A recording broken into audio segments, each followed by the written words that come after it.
I'd like them to take some excitement, some inspiration from those stories and apply them to their own businesses, so actually they can excite themselves and excite their own teams to take advantage of a really bright future.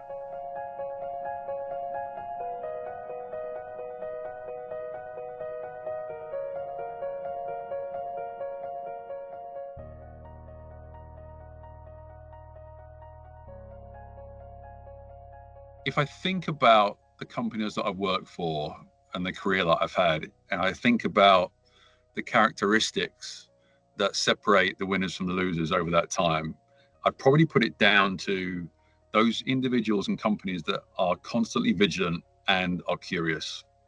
So taking time to carve out time for research, listen to customers, and then aren't afraid to be bold, to disrupt, because they want to, not because they have to.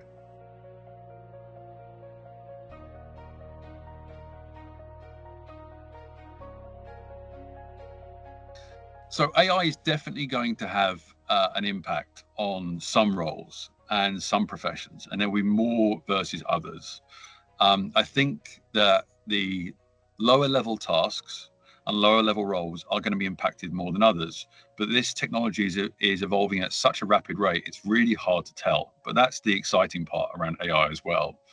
I do believe, though, that like any tool, AI is simply that. It is a tool. And so the most important thing is to train yourself and train your teams how to know how to use that tool. If you shy away from it, if you're scared of it, then you'll miss that opportunity, and then you risk it disrupting yourself and your business.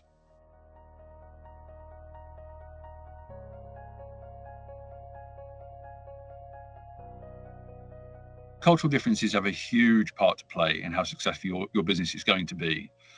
I have made some terrible mistakes in my time, from moving from one continent to another and trying to replicate the same things that made me successful in one continent to another one.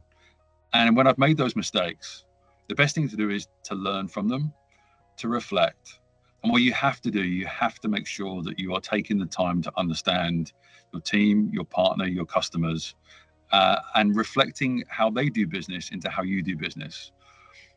Therefore, the most important thing that I would reiterate to businesses with regards to cultural difference is a sense of humility. Be humble.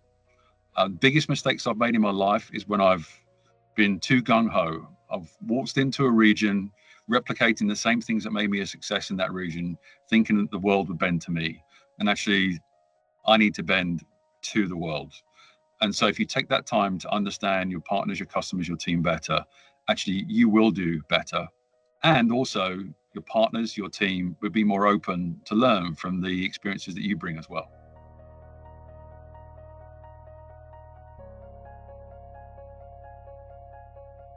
The secret is to enjoy it, very simply. I always say to my colleagues, my teams, is that you have to be comfortable being uncomfortable.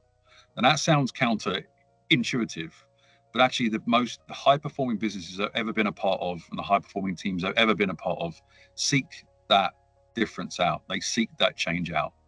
And so if you're not enjoying that change, if you're not embracing that change, then change will happen to you. So you have to be the ones that are driving the change first and foremost. But this is a journey.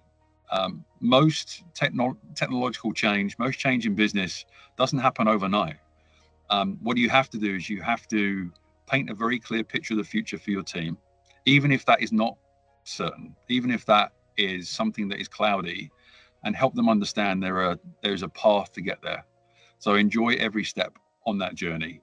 And actually, if you can engender that sense of excitement in your team, then you'll be the one to change, not have change forced upon you.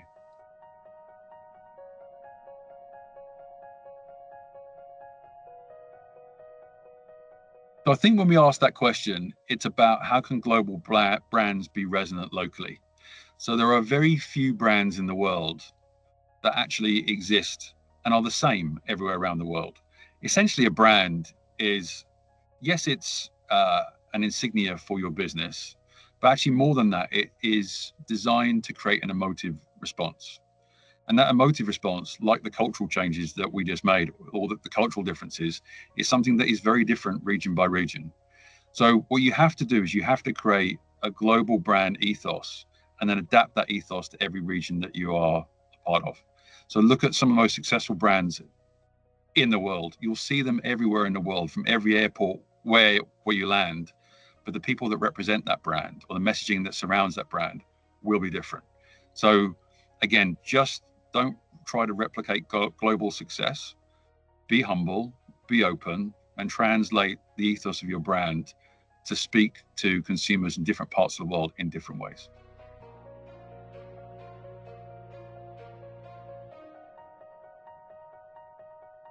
I would like people to take away a sense of excitement, opportunity, and optimism.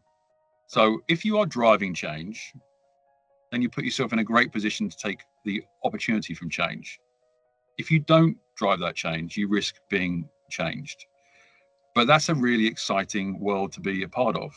So if you use, I would like people to learn from my experiences over 25 years in the tech industry, and I'm being very fortunate to being in the room or in the company at some times that have frankly changed the world.